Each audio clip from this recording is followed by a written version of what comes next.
Is it hard for you to be the villain up there on? I'm not the villain. I'm the honest. Or when you fall into that. People say that, but the truth is that was the hardest thing for me in judging AGT. Is I got the job after Deal or No Deal finished on NBC, and then they asked me, "Would you like to do one of our other shows? We have America's Got Talent," and I said, "Yeah." And at that time, we used to travel the show. You know, we would tonight. Everybody who's auditioning is from Seattle, Washington State, or wherever we were, Texas, or wherever we were, and so it was the hometown crowd watching hometown people. Yes. So they would say, so you'd see everybody, everybody from Washington. This little girl from Washington is singing a song and to her that she wrote about her grandmother who had just passed a week ago, and then you found that if you said, you're really wonderful, but I didn't really get the song, the audience would just boo and rip you a new asshole from behind. And the hardest thing for me to be in front of people, I have spent 40 years and up at that time maybe 30 something years in the business, just to be a stand-up comic, just to be liked, applauded, and cheered at by strangers. It was my whole goal. It's your whole thing. My whole goal. So to say something just even honestly and be booed, it was really hard. But then what I learned when we used to watch back the show, because if you watch at the beginning, I was much softer, but I don't think people were really reacting to me because you look like I was just trying to be liked by the audience I look like I was just trying to be liked. Yeah. And when you're sitting at home, and that's what I realized, when you're sitting at home, and there's millions more at home than are in that room, when you're sitting at home watching, you go, oh my God, that's off key. Or, oh my God. And then if you listen to somebody going, oh my God, that's off key, and then you go, you are such a joy. That was amazing. Then I just look like more of an idiot. Right. So if I'm honest without being mean, to go, listen, it was off key. I'm going to be honest with you. So maybe, I don't know if it was the pressure, I don't know, and you do that, then I think that more people appreciate honesty and authenticity than they do about lying to try to get people to like you. Yeah, boy, that's quite the matrix there that you're kind of going through. Not anymore. So now I don't, I remove myself from the people sitting behind me, and I remove myself from the comments online, and I just sit there and I go, listen, ultimately America is going to vote. Right. And ultimately, all talent is subjective, and there's always more people that don't like something or aren't interested in something than are interested in something. I've told the story so many times, but when I sell out in any city, there's always millions more that haven't bought tickets than the few thousand that have decided to, put a couple of bucks out to come see me. So that being said, I'm just there, with my experience to go, I don't get it. I don't know what you did, or that was wonderful. Or sometimes I'll just be, just honest to go, I just don't get it. Do you ever look at the other judges that say this is great and go like, what the fuck? Yeah. Yeah. And we do. And that's the beauty. Simon, Sophia, Heidi, and myself are legitimately friends and do talk to each other off the show and hang out off the show. And it's kind of fun if you're going to go watch something on TV and you're all sitting in your living room and you're watching it. And she goes, isn't this great? And if I was sitting on the couch, I go, what do you mean that's great? That's terrible. I don't like that. Yeah. And the fact that we come from very different backgrounds, we're all very different people. We don't agree, but we respect each other. But I will go, well, really? You think that was amazing? And we disagree. And I think that's what makes us probably one of the strongest panels on these talent shows, is the fact that we don't agree and we're all honest and not trying to get one more person to like us because we're supposedly being nice. Are you judging ultimately as to who could hold a room in Vegas? Is that what you're judging, or you're just judging talent? Yes, I'm just judging of, and we all are, of how it moves us. I find that people who comment, they go, well, why would you even vote that? That would never be an hour show in Vegas. The truth is, that is a compliment to somebody. If I see something, that there is this season has been spectacular. Season 17 has gotten the most amazing talents, and I think because of COVID, people weren't allowed to travel for the last 2 years, so they've been pent up practicing. We do have a lot of draw from people from all over the world, and they weren't allowed to travel because of COVID restrictions, and now they're all here. Oh, wow. So there are so many acts on the show that you can see, oh my God, this is a Vegas show. So that's a compliment. That's not that you don't need it to be a Vegas show. There's not, but it is amazing. I saw a guy doing yo-yo like I've never seen yo-yo before. I don't know if that's a Vegas show, but the guy is absolutely one of the most spectacular. When he said he was a yo-yo, my dad was a yo-yo champion.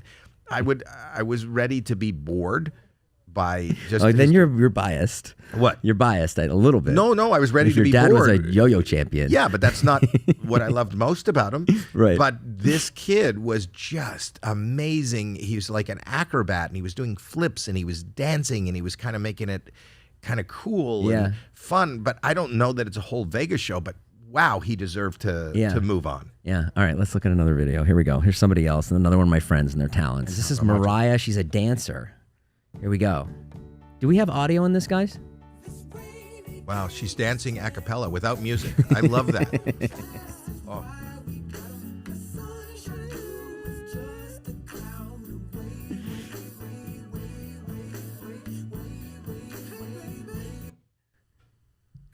You have to tell her to come on. Yeah? Mm-hmm. Really? Mm-hmm. Oh, my God. Mariah, you're getting an invite. Amazing. Okay. She is really good. She has studied. Yeah. She teaches my daughter. She's like a not only a dancer, but she's like an acrobat or a gymnast. It looks like the floor exercises that you see in the Olympics.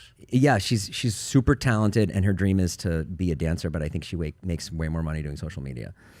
So it's one of those. Is she making money doing social media? Yeah, she's on a really big podcast, Unfiltered, and she's really great.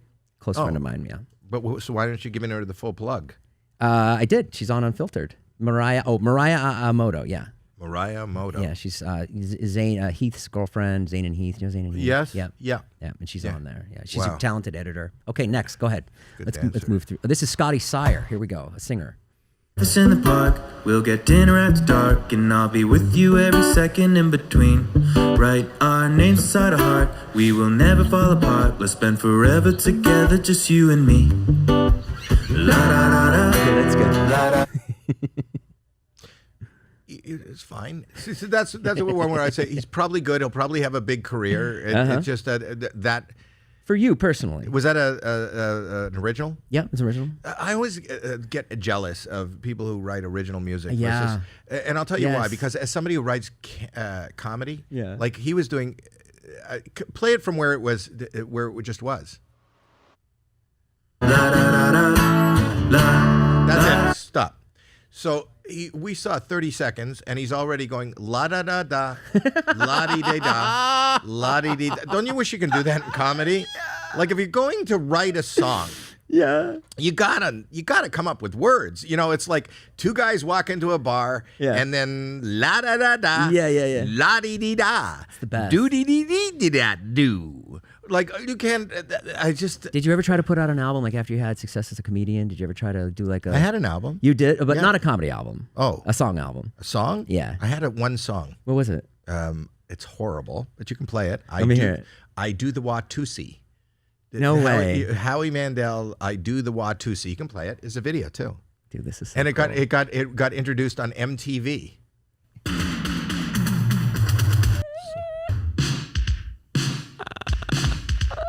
Somebody's ass right there. Holy shit. Oh, it's a long time on your ass. Not my ass. Oh, it's a girl? Yeah. I've got some questions. Okay, what do you do when a guy puts mayonnaise on your shoulder? Put your socks in the freezer just to get them colder. Or you receive 3 harpoons from France. You happen at a guy. Or you find 42 vacation brochures in your underpants. Oh my God. You asked. Okay, it's enough. That what was would like. What would you give me, Judge? Go ahead. Yeah, I would And if I didn't know you, I'd be like, oh my God, what is this? But You know me. You should still say the same thing. That's the shit you put out, and that was when like the Bobcat Goldthwait style of comedy was really big, right? Is that, or were you before him? I'm before him. You're before him. Oh, so he stole from you. Maybe. Did you ever know Pryor? Yes. That was my favorite part of my career. So in the 70s, when I moved out here, I would go to the Comedy Store, and you can find a picture of me and Pryor. Put Howie Mandel and Richard Pryor. Please. I would go to the Comedy Store every night, and I would watch Pryor put together his Live on the Sunset Strip. Oh, wow. Yeah. Is there a picture of him and me together? There we are. First picture. Wow. So I got to hang out. That picture right there. You're quite young there. Well, you find that like yesterday I was younger. Yeah, so yeah. anytime you go back, I love that you're surprised by the fact of an old picture. I happen to be younger. Well, he looks old. He was already in his wheelchair. Yeah, That was yeah, at the end of his life. But every night I watched him show up at the Comedy Store and write material and put together Live at the Sunset Strip. So I got to meet and work with all these great comedians. I'll show you that picture that I have here, which you should take a picture of and put up. I'm going to take off my. Look at this. I know I'm off mic now, and I'm probably leaning right out of the picture, but I'm going to go get something for you. Keep talking. He's tangled. I'm tangled. Guys, this is Howie Mandel. He's making a mess of the studio, but he's going to get a picture, and he's tied up. Oh, no, I took a fall. Oh, guys, call the paramedic. Howie went down. Are you okay? I'm okay. Okay. I'm okay. Don't worry. I just Oh, he really fell. committed. He really committed. Just so you guys know, Howie has fallen. But he's actually in really good shape, so he's got up quickly, which is impressive. Not bad for somebody almost 70. Yeah, it's unreal. Yeah. You're in really good Look shape. at that picture. This will I'll be give you a copy. for those at home with the audio. What is this? Comic Relief? Yeah, very first one. I see Weird Al. That's all you see? Who else do I see? Look at this. So that's me Wow. beside Weird Al. Yep. Up above me is George Carlin, Oh, wow. Carl Reiner, Oh, gosh. Willie Tyler and Lester, Michael Keaton, Richard Dreyfuss. Michael Keaton was a hell of a stand-up. He really was. Steve Allen, Sid Caesar, Robin Williams, Whoopi Goldberg, Wow. Billy Crystal, Dennis Miller. And you never got involved in drugs at the Comedy Store? I didn't. Penny Marshall. Nothing. Never. Weren't interested. No. I was thinking, I was driving over today, and I thought, oh, Howie has the OCD thing. Maybe probably that was why. Like, you're not going to put I smoke a lot of pot. Oh, you do? Did. Oh, did? Yeah. What did you find sober that- right now? During COVID.